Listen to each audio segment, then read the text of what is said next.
Gotta say, starting off your Star Trek show with the Prime Directive episode, it's a bold move. It's a bold move.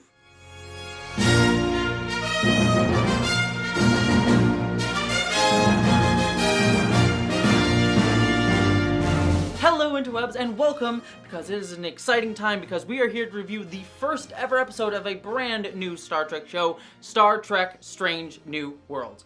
Now, I think I speak for most Trekkies, or at least a significant portion of Trekkies, to say that we have been waiting with bated freaking breath for this show.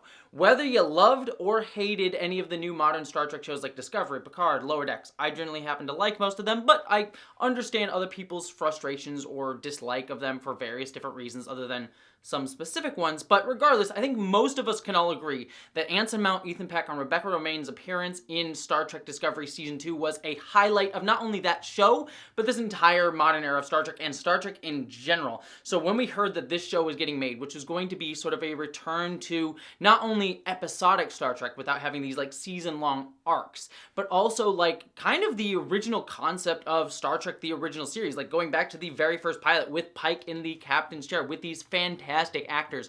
I think all of us have just been so excited to return to that original form of Star Trek storytelling. Again, no shade necessarily at the other shows, but it was just very exciting. And again, Anson Mount being the star of this show was also a huge highlight for it. So, did the pilot actually live up to all of those expectations that I think all of us had for it? Well, staying spoiler free first, and we'll get into spoilers in just a little bit.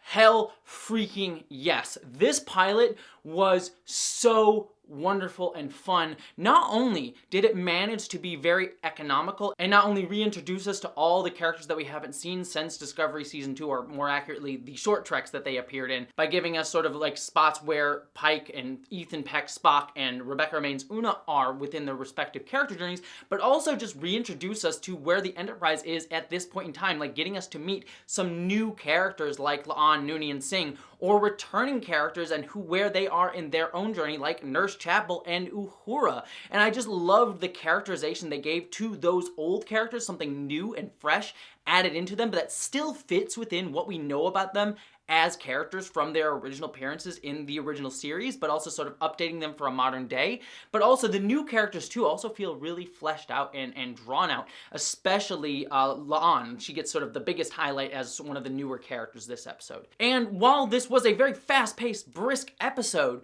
every character still has something to do that like showcases who they are, what their like character is, and where their arcs are going into. And I just thought it was just so economical and all of that. But on top of that, going back to that updating theme, the look and feel of the show manages to not only evoke the original series vibe with some of the music and the sound effects and the sets designs and the costumes, and yet also still make them feel updated. I know a lot of people, again, I didn't have a problem with it necessarily, but a lot of people had issues with the way that Star Trek Discovery tried to reinterpret older Star Trek looks and like had sort of its new like kind of feel on that era of Star Trek. And even the Kelvin movies kind of had that same sort of frustration for some people with the sort of Apple Store look of them. So if any of that frustrated you, this show is right up your alley, because this does feel like it took the 60s show and just placed it into the 21st century visual storytelling without necessarily like removing completely that sort of like weird character that original series had in terms of its visual style and look.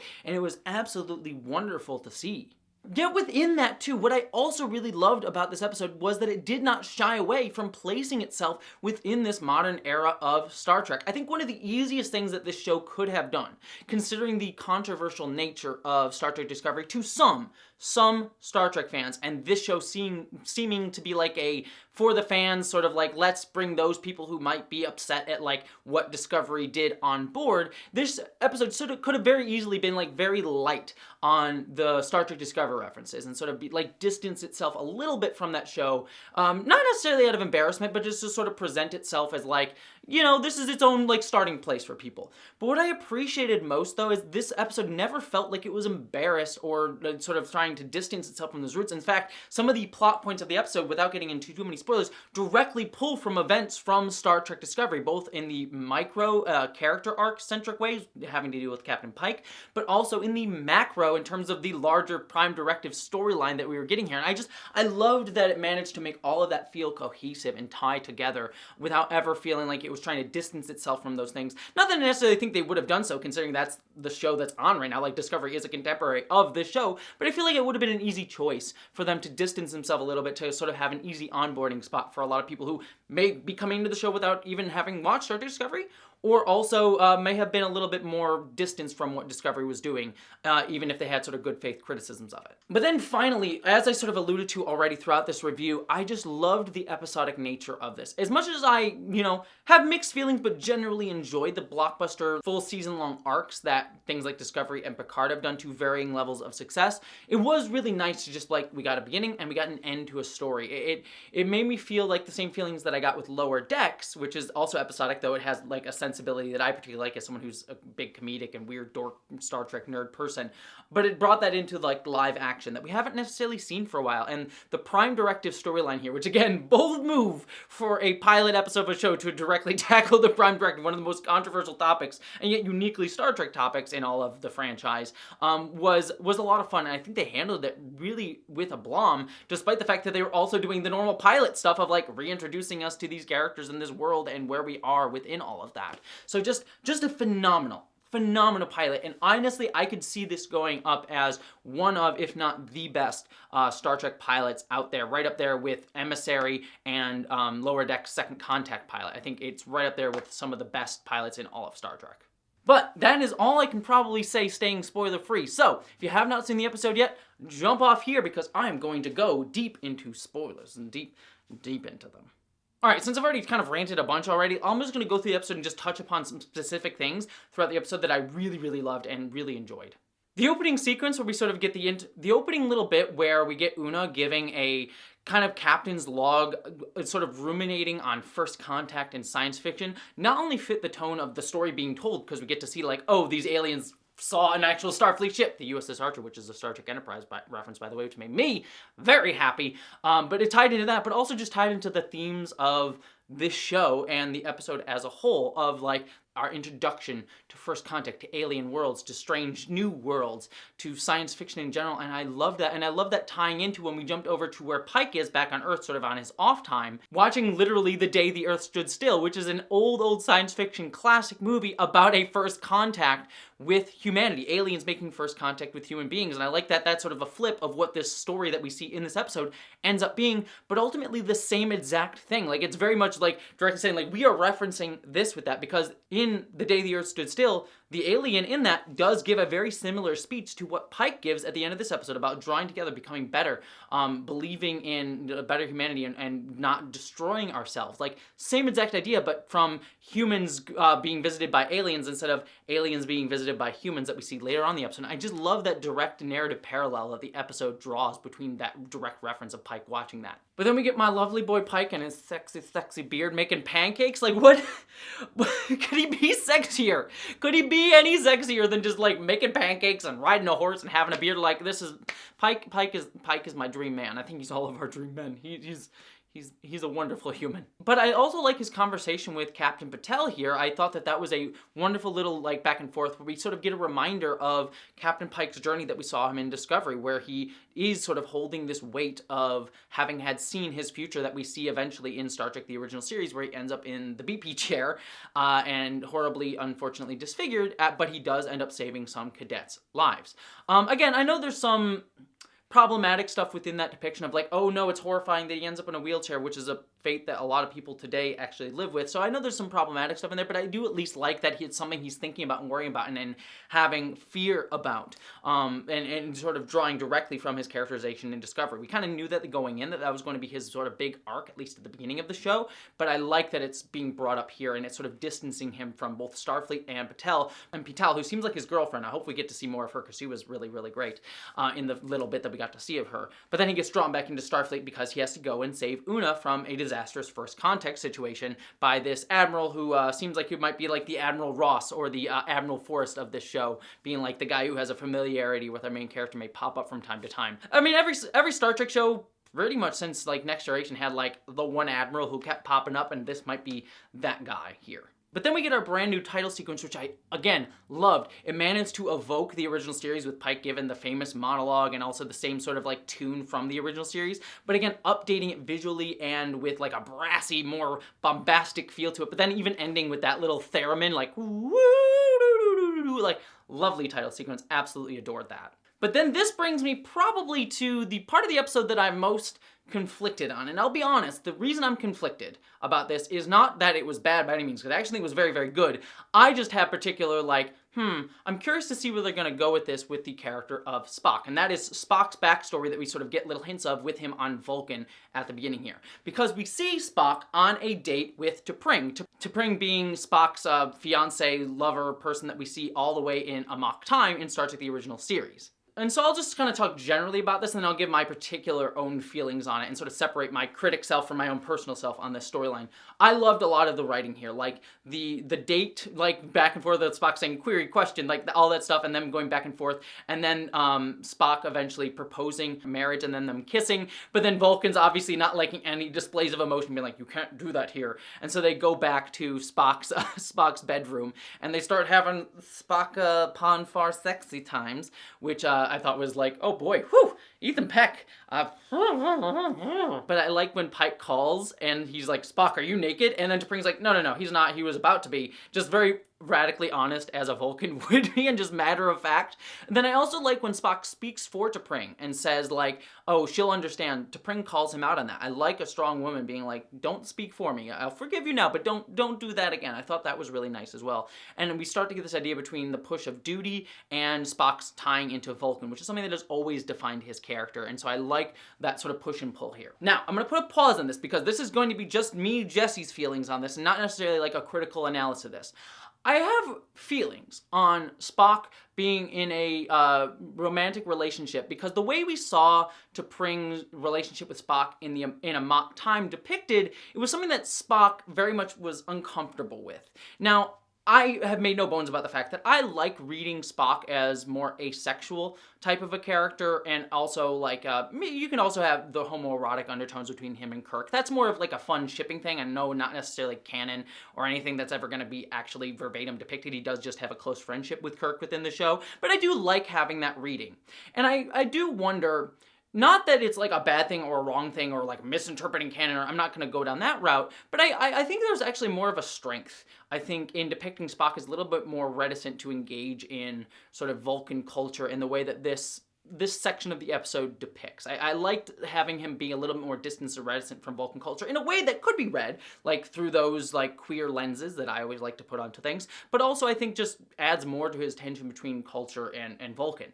Now, what they could ultimately do with the storyline, which I actually would really love because we saw sort of hints about it in some of the trailers, was that possibly what they might be doing this is that Spock feels like there's an expectation placed upon him to go through a marriage with T'Pring, and so maybe in a future episode where T'Pring will come back, because most certainly she'll come back in this show, as we've already seen in the trailer and things like that, that maybe he'll sort of be like, I felt like it was part of my duty to do this rather than actually wanting to follow through on it, and him having a tension there. Or it might just be he's fully on board and as is in love with her. Though I think that would not only ring a little bit false with what we see in Amok Time, but also I think take a little bit away from the character's depiction. So I'm a little bit up in the air on this particular storyline. But again, I'm willing to say that might just be a Jessie thing, and not necessarily a objective, like, is this the best storyline sort of thing. So I think there's an interesting discussion to be had with Spock's storyline there. But moving on from all of that, we get Pike appearing back on the Enterprise. We get our sexy, like, overview of the Enterprise shot here. And I like when Pike comes onto the ship, he asks how Spock's doing, and Spock gives, like, the normal answer of, like, things going on the ship. And he references Kirk, who we initially think might be James T. Kirk. We know he's coming onto the show in possibly season 2. They cast him. But then we eventually learn at the end of the episode, I do like this subversion that it's Sam Kirk, not James T. Kirk. And so I like that little subversion. Sam Kirk being Kirk's brother that we see in the original series episode Operation Annihilate. Or I say see, but he's dead.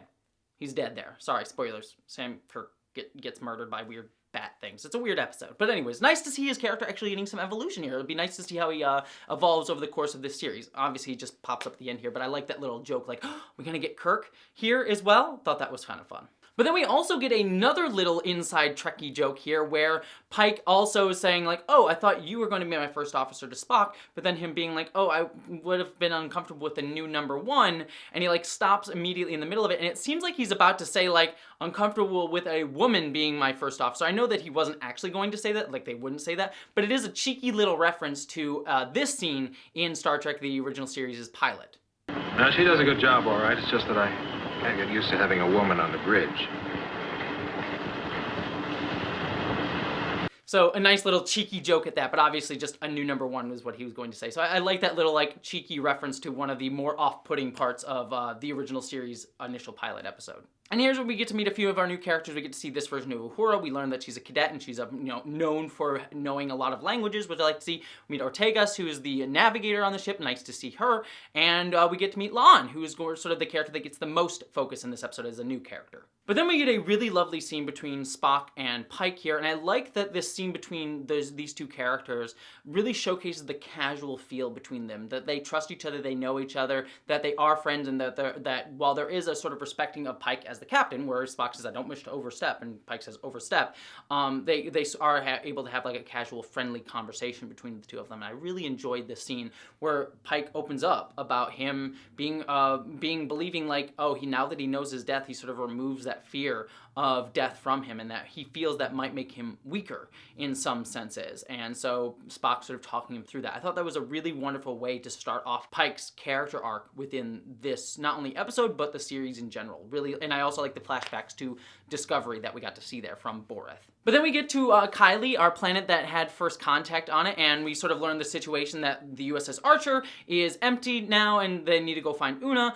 that there's warp drive that has been that there's a warp being developed on the planet below, and that I like the explanation that like this planet has developed a warp bomb before they developed warp drive, and most civilizations develop drive before the bomb, but that doesn't necessarily have to be the case. And so I really like that, and sort of brings up questions about General Order 1 or the Prime Directive, that we can't interfere with alien species, and sort of like, well, they didn't develop warp drive, but they still have warp, so does this still apply? And I liked that conversation. The other thing too that I liked in this sort of scene on the bridge is the argument between La'an and Spock, between them saying like whether we should raise shields or not.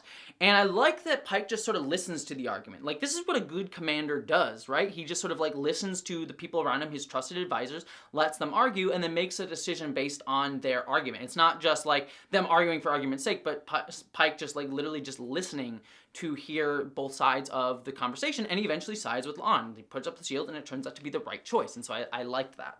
But then we get another really fun scene where the characters decide that they're going to go down to the planet to try and figure out what's going on, and we get to meet Dr. Mbenga and Nurse Chapel. Now, we don't get a lot with Dr. Mbenga, but it's good to see him here.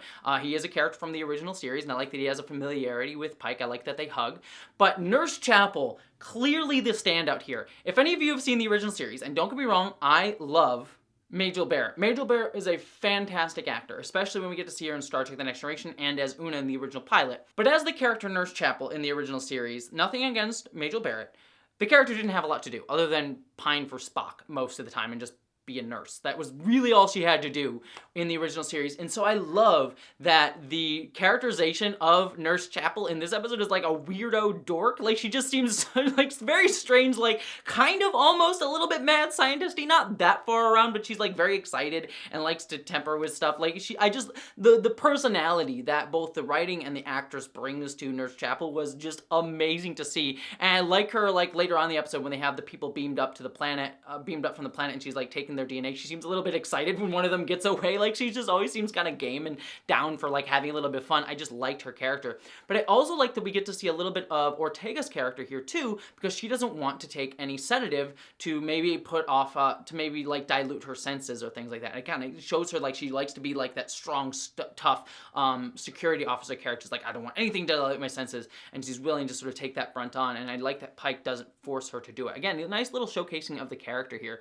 The one thing thing I will say about this that, again, I'm conflicted on some of the ways that it sort of made a little bit of forced conflict later on. It made sense to me that, like, this thing that she was injecting to cause people to look different, which, by the way, I like that they finally explain, like, the cosmetic surgery that everyone was doing in the original series in TNG, that Nurse Chapel helped develop it. That was a little bit cool. But it made sense that Spock, with his unique genome, would not take to it as well as, like, a human would or something like that.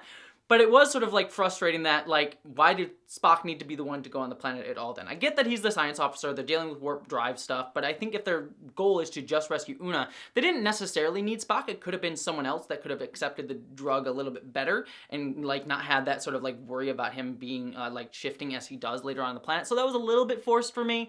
I could buy it, but I was just like, take another science officer. Spock doesn't need to desperately be the one to go down in this situation. But I get it for economics of storytelling. You don't want to introduce another character, so what are you gonna do? And it adds a little bit of drama for the episode. But then we get to meet Lieutenant Kyle, who is another character from the original series. I like seeing him being in the transporter room here. He seemed like a little bit of fun. I loved, like, when Nurse Chapel says to him later on, it's like, make transporters do that. I thought that was really great. But I like that the transporter can transport them and change their clothing at the same time. I like that little addition to the transporter that it can do that sort of thing, because it makes sense that it would be able to do that sort of thing.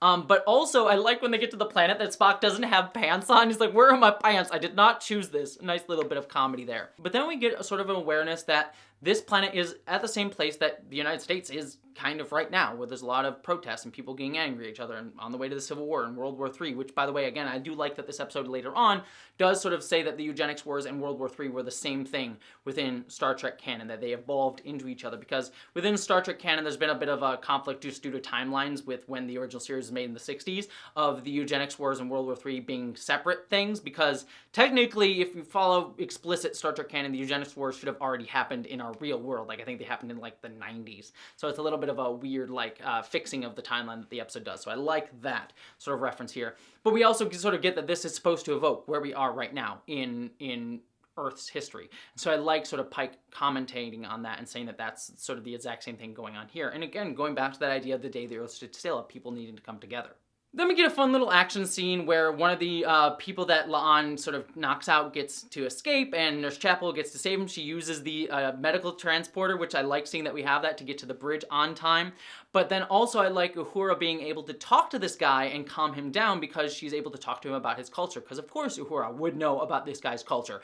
Absolutely wonderful little action sequence. A little bit of force, because again, I would have thought the first thing would have done was sedate these people so they wouldn't, like, get up and run away. So a little bit of a forced conflict there, I get it. But it did lead to some fun little sequences for both Chapel and Uhura. But then they are able to fix Spock's DNA at the last minute, and they're able to get in, and they are able to rescue Una after a small little moment on the elevator where Pike and this girl get a little, like, smile between each other, but then she sees Spock's ears. That was nice. But then we also get to rescue Una. Nice to see her finally, and her hair being all frazzled. We get to reference that La'an actually knows Una, so we get that being brought up later on. But then I like that we eventually learn that the reason that this planet was able to develop warp technology was directly because of Star Trek Discovery Season 2's finale, where where the USS Discovery went into the future. Again, I like that the show is not shying away from its relationship to Star Trek Discovery. Absolutely just great to see that moment here. Just, mwah, love it. Loving it on every single level. And I like, on top of that, that Pike just decides, like, we've already messed enough. Screw General Order 1, we're gonna go in here. And I also enjoyed, like, Spock, like, screaming when his ears changed. That was a fun little beat as well. But then Pike decides to mess with his planet, and I like that he's trying to convince them to, like, calm down and not kill everybody with a warp bomb, that you don't need to do this sort of thing, that you can do a better way. You can talk to each other, you can debate with each other, and find out ways to resolve differences that way. But then he has to eventually be like, I have the bigger stick, and show off the Enterprise to get them to come together. But then we get another scene, again, referencing that the Day the Earth Stood Still sequence, where Pike comes down and says that that people can work together. He does this inspiring, very Star Trekian speech, like the music there and everything. It was just, it felt so Star Trek, and I loved every sequence of that. It was just, mwah, absolutely beautiful. And then we also get a nice little sequence here with La'an's backstory with the Gorn. I'd be curious to see if we're going to get to see some Gorn later on in the series to sort of tie into La'an's storyline. But we eventually learned that she was the last one to survive of a group of people and was eventually saved by Una, and that's sort of what led to her very real trauma and distance distance from people around her. She likes to sort of be seen as tough, but also doesn't like to let people in, which is also why she didn't trust Pike with the fact that she knew Una earlier on in the episode. And I like Pike's sort of reference at the end of the episode about like there being possibility for growth and accepting her, and saying like we need to learn to work together because that is our greatest strength. Again, something that was like tied into the theme of the episode, that everyone's we can work together to be able to solve our problems. Very, again, Star Trekian message. And while Lon's backstory is very, very dark, very, very dark, I do think it's a really interesting way to take her character, and I like that it bounced off of what Pike was feeling with his own sort of awareness of his future life, that he knows he is going to die, and that in some ways can keep you alive. It can keep you keep you moving forward, and I like that he sort of took that as a lesson for himself in the episode. So ultimately, I really loved all that tying together. But then we sort of get the last little wrap out of this storyline. I like the loophole that the Admiral is able to find, that because they can't acknowledge what happened at the end of Discovery Season 2, they couldn't punish Pike for having influenced this planet because they were influenced by the events of Discovery Season 2. So nice little loophole there. That was kind of fun, like the Prime Directive. And I also like them sort of fixing why there was a difference between it being called General Order 1 and the Prime Directive, between the original series being using both and then it being just the Prime Directive all the way in the Next Generation. So I like that little call-out joke there. But that basically brings us to the end of the episode. Again, we meet Sam Kirk. We see Hammer, who's going to be the chief engineer, the ANR, who I'm sure we'll learn more about in future episodes, coming onto the ship in general. At the end of the day, like I said, all of this was great. I adored everything that this did. It managed to tie in all these themes that are very Star Trekian about us working together, about us coming together and overcoming differences, both on a micro level, on a macro level. It also gave us our character arcs in really wonderful ways. It introduced us to not only brand new characters like Lon, but also new versions of characters like Una, Uhura, Mbenga, Nurse Chapel. And while it wasn't like a full focus on them, it gave us little tastes of who these versions of these characters are going to be. And I just adored all of it. It was truly a wonderful story, a fun story, an economical story, and a great pilot on so many levels, and that is such a tough needle to thread for a show to do. Pilots are notoriously difficult, and I think this one did it amazingly to make it one of the best pilots that I've seen Star Trek do. Again, I think it's right up there with Deep Space Nine and Lower Decks as I think some of the strongest pilots that Star Trek has ever done in its history. And I think that that's actually saying something, because outside of like Encounter at Farpoint, to be honest with you, I think most Star Trek pilots have been fairly solid.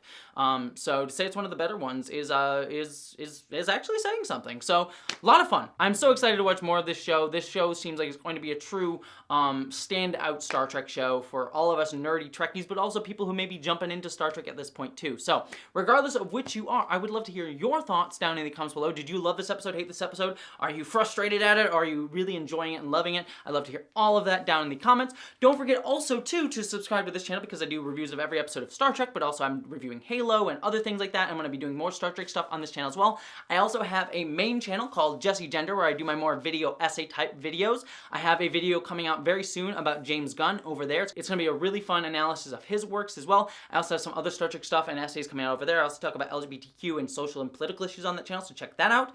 I have a Patreon page. You can support me doing what I do. I also have a podcast called Jumpgate, where I'm rewatching Babylon 5 with one of my very best friends, Vera Wild from the Council of Geeks channel. Sorry, I'm rushing through all this because my battery is going to die on my camera here. But beyond all of that, thank you so much, my friends. I love you all. I hope that you, as always, live long and prosper.